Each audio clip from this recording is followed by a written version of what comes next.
Hello guys, and welcome to a new video. Today I'm gonna be showing you how to fix a shot cylinder.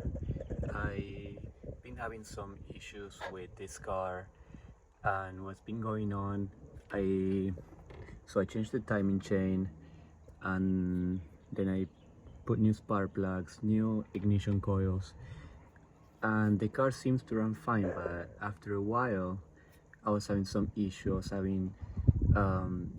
Check engine would come on, it would start misfiring, and it would tell me to service the stability check because it's a Chevy Captiva, and you have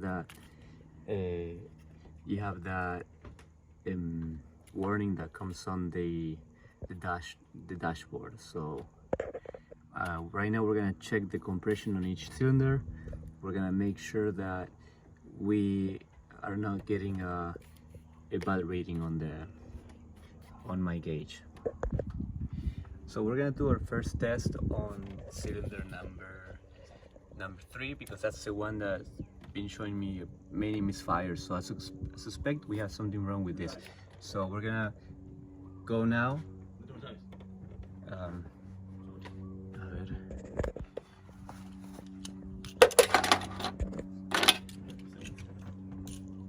We're gonna start the car right now and see how much we get on our first test.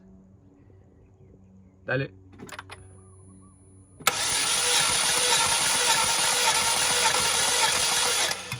Okay, so we don't get more than 100 psi, so that's not good. We should get around 200 psi.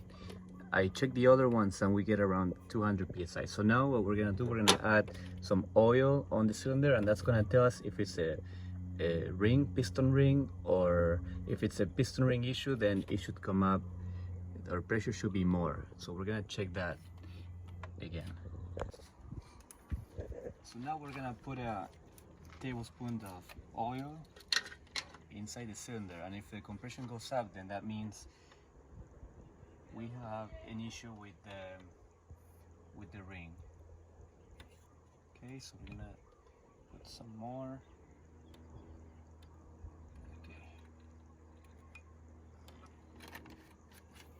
Now we're gonna put our tool back again in the cylinder, and we're gonna start the car one more time and see what happens. Okay, and make sure that it's all the way there. Okay.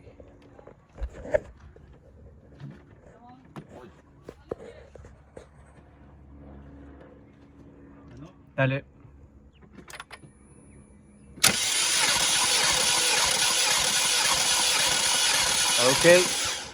Okay guys, so we have an issue with the ring, and then we're gonna see if we can use some products in the car and see if we can fix the ring. Somebody suggested a Seafoam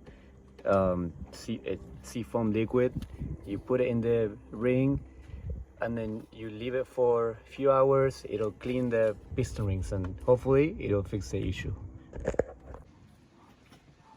Cylinder 1.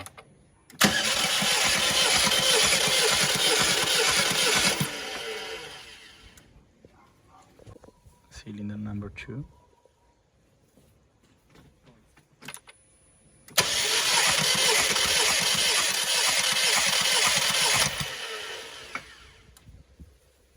Now cylinder number 3.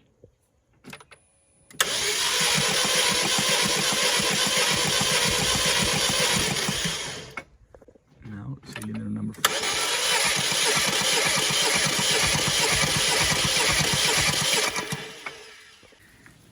Okay guys, so we're gonna run the compression test one more time. I let the Seafoam sit for about 24 hours, and then this morning I added about an ounce of marble mystery oil on each of the cylinders. Okay, so I added just a bit on each cylinder, and now we're gonna test the compression on. We're gonna start on the main one, which was the one that had about 60 psi, and then we're gonna start the engine and see how that goes. Guys, before anything, hit the subscribe button in the bottom. Make sure you like the video, you comment, and let me know what you think about it. Please subscribe, and this will help me bring you guys more of these videos.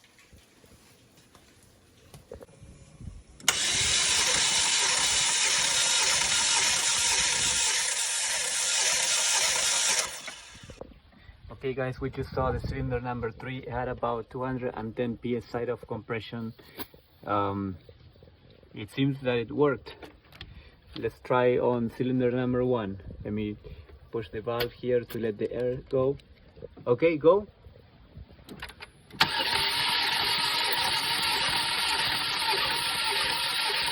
Okay, perfect.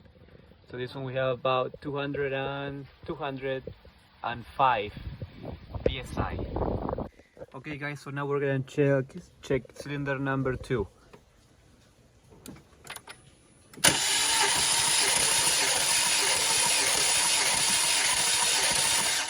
Okay, so go again.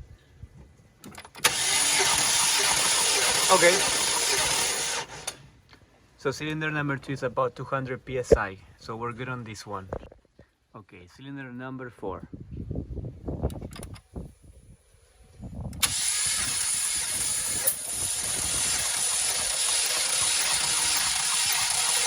Okay, so around 215. We're good on cylinder number 4. So I guess mystery oil and Seafoam fix the issue, guys.